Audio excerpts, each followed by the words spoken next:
9장 15절부터 18절 말씀까지 보겠습니다. 로마서 9장 15절부터 18절입니다. 봉독해 주세요. 모세에게 이르시되 내가 긍휼히 여길 자를 긍휼히 여기고 불쌍히 여길 자를 불쌍히 여기리라 하셨으니 그런즉 원하는 자로 말미암음도 아니요 다른 박질하는 자로 말미암음도 아니요 오직 긍휼히 여기시는 하나님으로 말미암음이니라. 성경이 바로에게 이르시되 내가 이 일을 위하여 너를 세웠으니 곧 너로 말미암아 내 능력을 보이고 내 이름이 온 땅에 전파되게 하려 함이라 하셨으니 그런즉 하나님께서 하고자 하시는 자를 긍휼히 여기시고 하고자 하시는 자를 완악하게 하시느니라. 아멘. 따라합시다. 당신 지금 따지는 거요? 지금 빠지는 거요? 이런 제목으로 말씀을 잠깐 드립시다. 따라합시다. 다시 한번. 당신 지금 따지는 거요? 지금 빠지는 거요? 네, 제목입니다. 따집니까, 여러분? 이런 예를 들어보겠습니다. 어떤 부자가 고아원을 방문했어요. 원아들이 늘어 서 있는데 그중 한 아이를 선택해서 자기 양자로 삼습니다. 그 아이는 이제 부자가 되어서 양부모 상속자가 되었어요. 하루아침에 완전히 신분이 바뀌게 됩니다. 무엇이 그의 신분을 바뀌었습니까? 이 고아에게 신분이 바뀌었어요. 무엇이 이 고아를 신분을 바뀌게 했습니까? 이유는 단 한 가지죠. 자신의 공로나 선행이 아니라 양부모의 선택이었던 거예요. 그래서 이 아이는 고아로 있다가 금방 부잣집 아들이 된 거예요. 조건이 아니고 무조건적인 선택이었던 거예요. 양부모의 선택이 이 아이로 하여금 위치를 바꾸어 놓았다 그 말입니다. 그냥 사랑해 준 것입니다. 15절 말씀의 표현에 의하면 모세에게 이르시되 내가 긍휼히 여길 자를 긍휼히 여기고 불쌍히 여길 자를 불쌍히 여기리라 하셨다 했습니다. 그런데 어떤 사람이 양자를 선택하는 데 있어서 이 일이 공평하다, 불공평하다 말할 수 있습니까? 그 양자를 누가 선택하는데 옆에서 이건 불공평합니다, 이건 공평합니다 말할 수 있어요? 없죠. 그럴 수가 없죠. 응? 그래서 양자로 선택함 받은 사람은 그지없이 고맙지만 양자로 택함을 받지 못한 사람은 물론 불공평하도 느낄 수도 있어요. 왜 나를 선택하지 않고 쟤를 선택했을까라고 하는 불공평함도 있을 수 있습니다. 근데 문제는 공평하다, 공평하지 않는다가 아닙니다. 은혜로 구원받았다면 참 감사하구나 하고 감사할 일이지 그로 인해서 공의를 물을 입장이 아니라는 것입니다. 한 가지 예를 들어보겠습니다. 15명 정도의 사람들이 물에 빠져서 막 죽어가고 있었어요. 그때 수영을 잘하는 어떤 사람이 죽을 고생을 해서 3명 정도만 건져냈습니다. 3명을 건져낸 일이 칭찬받을 일입니까? 책망받을 일입니까? 혼자서 10명을 더 어떻게 건질 수 있겠어요? 3명만 건졌습니다. 비난받을 일이에요? 칭찬받을 일이에요?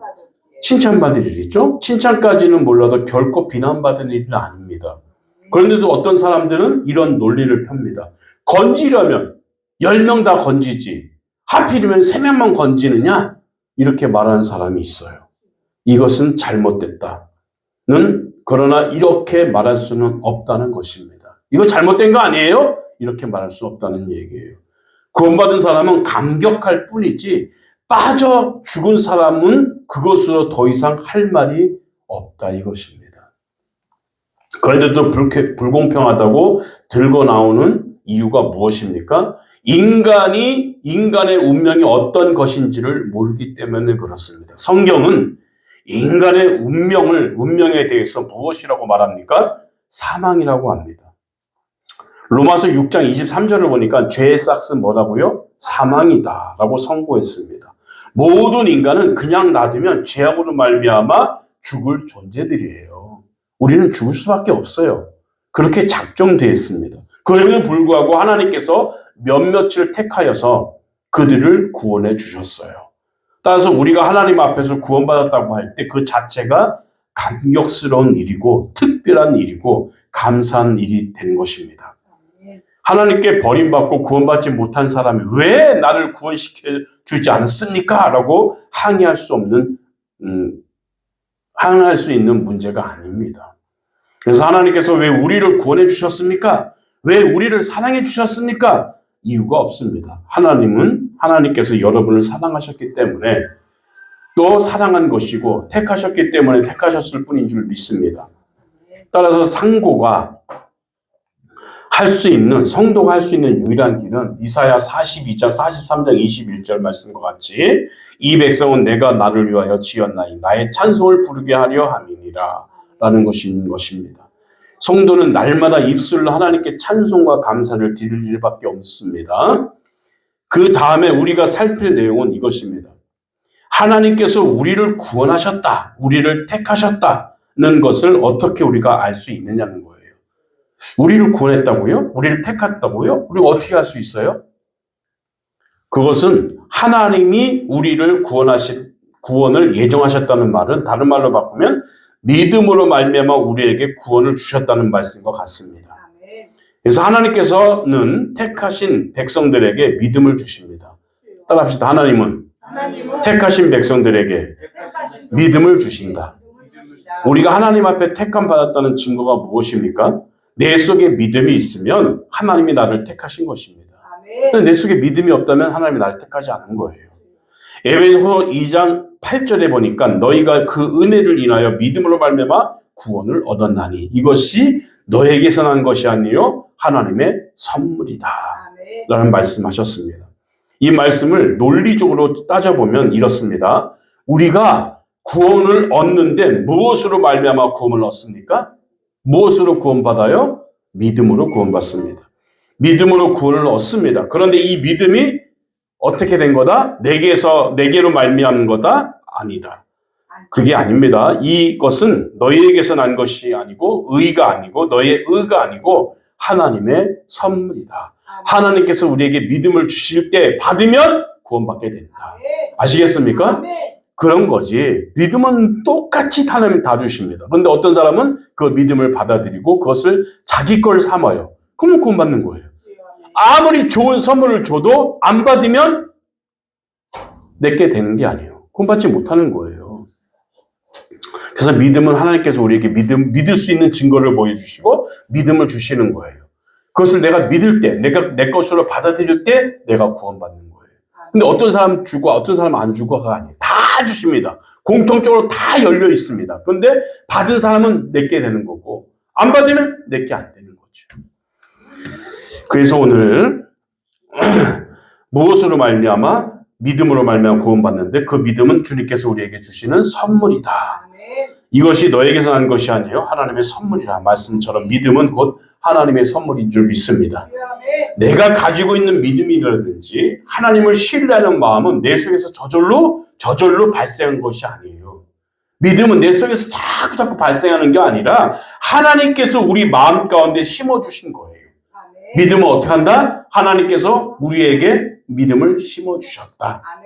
따라서 믿음을 갖고 있다는 사실 그 자체가 택함 받은 증거인 줄 믿으시기 바랍니다. 아시겠죠? 하나님이 택한 백성들은 다 믿더라. 말씀을 아무리 증거해도 말씀을 아무리 외쳐도 믿지 못하는 사람이 있어요. 똑같은 자리에서 똑같은 시간에 똑같은 말씀을 듣는데 마음을 듣고 믿음을 동요해서 그 믿음대로 따라가서 살아야겠다 다짐하는 사람이 있는 반면 딴 생각이나 하고 앉아있고 똑같은 자리에서 딴 것만 바라보고 앉아있고 말씀이 귀에 들어오지도 않고 과연 그를 택했을까 하나님이? 하나님이 택한 사람들은 다 믿더라. 따라합시다. 하나님께서 택한 사람은 다 믿더라. 믿음을 다 뿌려놓았어요. 가지면 내게 되는 거예요. 근데 그걸 안 받고 안 가지려고 해요. 쉽게 주의 종들이 말씀을 이건 선물이에요. 여러분 받으셔야 돼요. 라고 말하잖아요. 근데 그걸 믿지도 않고 그쪽에 뭐가 선물이야? 모세가 광야에서 뱀을 들었을 때 노뱀 만들고 쳐다봐라. 그래가 네가 구원받을 수 있다 했는데 쳐다보는 사람들은 다 정말 치료를 받았지만 안 쳐다보는 사람은 저게 무슨 우리를 치료해 말 같은 소리 하고 있네 이런 사람들은 다 죽어버렸어요.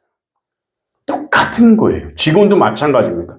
주님께서 우리에게 뭘 택했냐? 넌 택한 백성이야? 너는 안 택한 백성이야? 아니에요.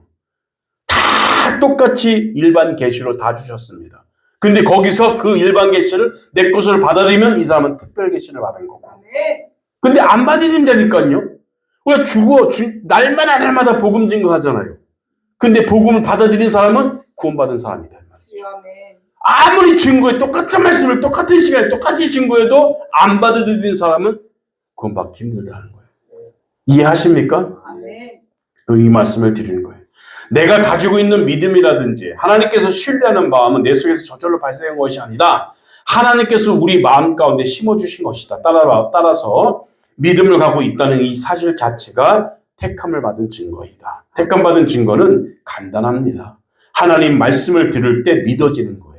따라합시다. 하나님 말씀을 들을 때 믿어지는 것. 그런 여러분 택함 받은 백성. 이것이 택함 받은 백성들의 증거입니다. 반면에 하나님의 택함을 받지 못한 백성들은 아무리 하나님 말씀을 들어도 믿어지지 않아요. 에이, 저게 뭔 말이야. 저게 무슨 소리야. 나는 하나도 안 믿어지더라. 내가 예수를 몇십 년 믿어도 나는 말씀이 안 믿어져. 그 사람은 택함 받지 못한 백성이도 이라고 할 수 있겠습니다. 아무리 말씀을 10년, 20년 들어도 마음이 가지 않는다면, 용납하지 못한다면, 왜 그렇습니까? 택함 받지 못한 백성이기 때문에 그럴 수도 있다는 거예요. 여러분, 똑같이 태양빛을 우리는 받고 살아요. 지금도 태양이 떴죠? 태양은 얼음을 녹이지만, 진흙은 어떻게 됩니까? 태양을 받으면 받을수록 얼음은 녹지만 진흙은 딱딱하게 굳어지지 않습니까? 이게 무슨 말입니다. 똑같은 일이 벌어집니다. 똑같은 자리에서 똑같은 조건 아래 똑같은 내용의 말씀을 들었지만 두 가지가 갈라집니다. 한쪽에는 회개하는 역사가 일어나고 다른 한쪽에는 오히려 강팍해지는 거예요. 똑같이 딱딱한 얼음이라면 태양을 받았을 때 그 얼음이 녹아지고 회개의 역사가 나타났지만 내 마음이 진흙이라면 물렁물렁한 진흙이라면 햇빛을 받았을 때 그 진흙은 오히려 강팍하게 굳어진다. 이해되십니까? 말씀을 그때 회개가 나오지고 정말 하나님대로 말씀대로 뜻대로 살지 못한 것이 회개되어지고 그런 다음에 이 사람은 택함 받은 백성이 될 수도 있다. 그러나 말씀을 들을 때 저게 무슨 소리야 저게 오늘 괜히 교회 왔네 이렇게 굳어지는 사람은 약간 아닐 수도 있다. 한쪽에는 회개하는 역사가 일어나고 한쪽에는 강팍해지는 일이 벌어집니다. 그래서 하나님 말씀을 듣고 회개하면 바로 하나님께서 구원하실 증거가 됩니다. 반대로 하나님 말씀을 듣고 마음이 강팍해지면 택함 받지 못하는 것입니다. 18절에 바로가 그런 예였습니다. 바로 왕은 하나님 말씀을 들으면 들을수록 계속해서 어떻게 됐다? 마음이 강팍해졌습니다. 강팍해졌다는 것은 하나님께서 내버려 두었다는 그런 뜻이 됩니다. 은혜가 임하지 않으니까 말씀을 듣고도 이해가 되지 않는 상황을 계속 빠지게 되는 거예요. 그러면 한번 생각해 봐야 되겠다. 내가 옛날에는 그랬는데 오늘 지금부터 말씀을 들어보니까 뭔가 달라지는 내 모습 보여진다. 뭔가 그렇게 말씀대로 살아야겠다라고 생각되어진다면 택함 받은 백성이 될 수도 있는. 아시겠습니까? 그러나 똑같아. 말씀을 옛날이나 지금이나 말씀 들은 거. 근데 어떻게 교회는 자꾸 와줘. 왜 그럴까요? 미스테리입니다. 익숙해진 거야.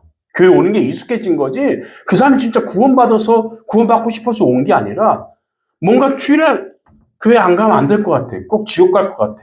근데 믿어지지는 않아. 어떻게 하죠? 교회 와서 정말 내가 잘못 살았던 것을 다시 한번 회개 기도가 나와지고 또 하나님 앞에 바로 서야 되겠다. 또 한번 다짐하게 되고 이때까지 잘못 살았구나라는 걸 다시 한번 느끼게 되고 말씀을 듣는 게 뭔가 녹아지고 얼음처럼 딱딱했던 것이 녹아진다면 회개하는 백성이지만 점점 말씀을 들으면서 더 굳어진다면 이건 문제가 좀 있다고 여러분 생각되어집니다. 아시겠습니까? 아멘. 그래서 앞으로도 계속 이 선택받은 백성과 선택받지 못한 백성에 대해서 구체적으로 설명을 드릴 텐데 오늘 여러분 말씀이 이해가 되십니까? 아멘.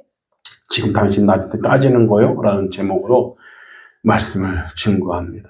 오늘 이 말씀을 들으면서 우리가 나는 어떤 자리에 서 있는지를 좀 깨닫고 그 자리에 서 있다면 강팍해지는 사람이라면 뭔가 지금 변화 받으시고 정말 얼음처럼 녹아지는 사람이 되시기를 바라고 아멘. 얼음처럼 녹아졌다면 다시 또 하나 앞에 기도하면서 회개하면서 내 자신을 변화시키는 귀한 시간 되기를 바랍니다. 이 시간 다시 통성으로 잠깐 기도하겠습니다. 하나님 나를 변화시켜 주셔서 하나님 백성으로 선택받은 백성으로 살기를 간절히 소원합니다라는 마음으로 다 같이 이 시간 통성으로 기도합니다. 사랑의 하나님 은혜를 감사합니다.